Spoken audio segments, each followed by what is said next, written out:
Peter, Patter, and Perry are back again, and the current Calgary Flames are playoff bound.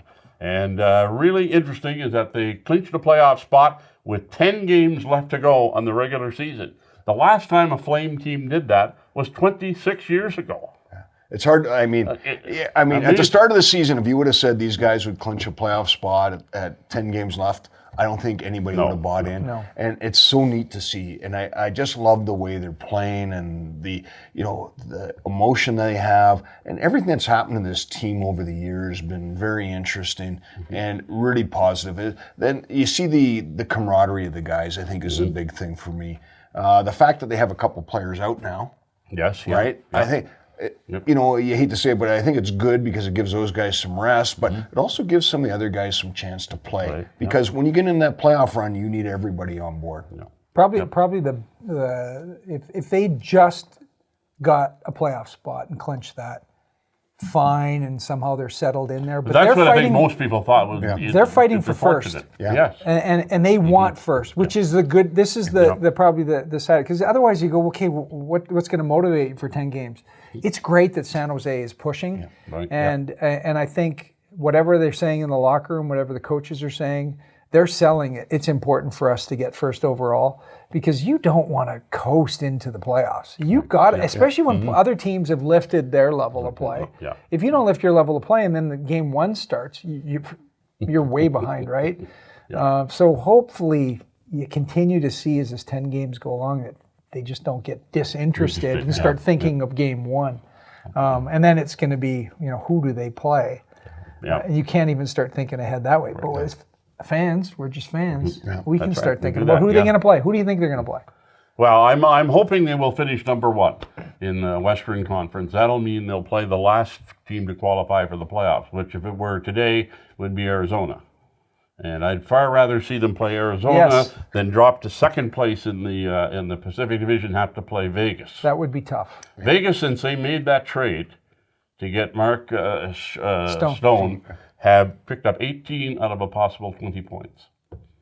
And so I would rather, if you're going to play them, I'd prefer the second round. Let them. I think Vegas is built for playoffs. So Vegas is going to be a tough knockout because they got four lines that look similar.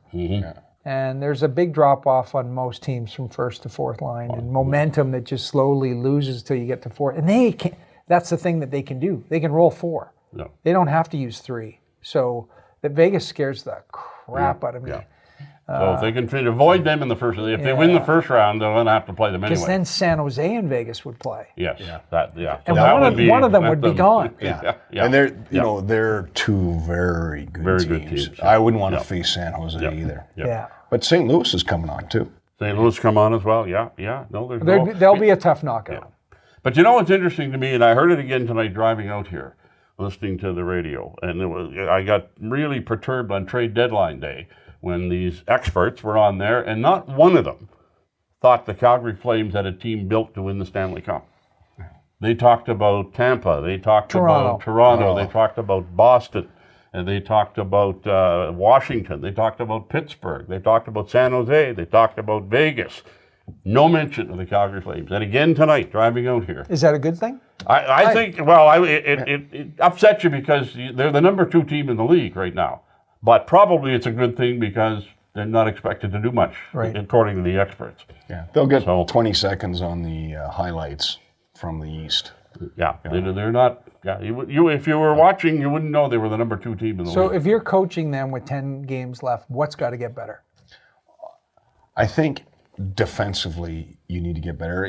Teams are getting some pretty good scoring opportunities on them. They just need to tighten up a little bit defensively, and then just following through on your checks and taking players out. I know it's a bit of a quagmire because you don't want to take any penalties, but you need to start getting that play that is going to take you into the playoffs where it's a little more physical, a little more demanding, a little more, there'll be some hooking and holding. You can't just fall down if somebody hooks you. You got to get right back in the play. Because you're going to get hit. Because you're going to get hit. And that's why I think it's good that they get a bunch of the younger guys playing a little more right now to get that experience because that game is going to change. We saw, the game a couple nights ago where a couple of what would normally be penalties were not called. And you got to get back up. You got to get back in the play. Are there any players right now that you're worried about that need to ramp it up? Well, I think, if you're looking at James Neal, but he's been out for a while. But And that may be a blessing. Yeah. Here's a guy, he's the only guy in the NHL that's been in the Stanley Cup finals each of the last 2 years. So he comes here, he doesn't get off to a very good start, and of course the fans are on him, big contract, big money.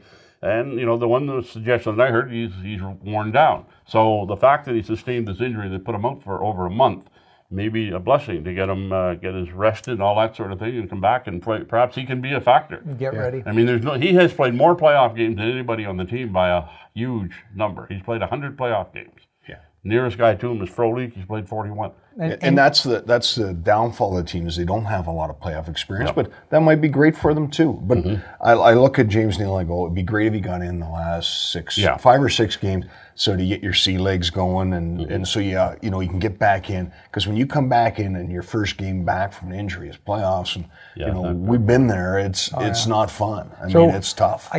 You mentioned Neal having a lot of miles on him. Gio. A lot of miles. Yep. Is this a time to back off and give other people piece of his ice time? Or is he going to be pissed off because he's fighting for a Norris? Well, but he's a team player. He's the captain of the team. I think if you explained it to him properly, he would understand, and it wouldn't be. Do you think they'll do it? I think they'll cut back his ice time. I don't think it'll be dramatic, but maybe 2 or 3 minutes a game for the next the final 8-9 games of the season, and then so they've got more to give at the playoffs, hopefully. Yeah. But he's certainly a strong candidate for the Norris Trophy, and at age 35, a phenomenal season he's having. He's had an unbelievable year. It's been great, and he's a great guy. He does a lot for the community. But I think in the dressing room, he is a solid guy. He is a team leader, and he deserves to win the Norris Trophy. I know it's going to be tough because you got some of the Eastern players that traditionally win that. But he is a guy that has given everything. I mean, you look at his numbers this year, you look at the amount of ice time he's had, and you just watch him play, and you go, he gives it all every night. He gets points, but he plays well defensively, too. Yeah, and he's blocking shots. I mean, the other night he made a great save. He saved the game, probably. And he'll block a shot and then see a hole and jump into a play, and he's still one of the fastest guys. When he's skating for open ice to try and, almost like a forward would, he sees open ice and he's ready to go. Nobody can stop him. Like, it is unbelievable. Which, again, lets me think he's going to have to hold him back and then let him go again in playoff time. Give him a rest. It's a tough balance. There's no question about that. It is. And that's a tough decision, too. I mean, maybe you don't play him every power play. Yeah, like I said, cut him back 2 or 3 minutes a game for the next little stretch. And it may not seem like a lot, but in the big picture, it may. Yeah. All good, because we got a chance to watch playoffs again. So it's look great. forward to it. And the goaltending. April 10th, first game. Sounds good. In the Scotiabank Saddledome. Look forward to it. Do that.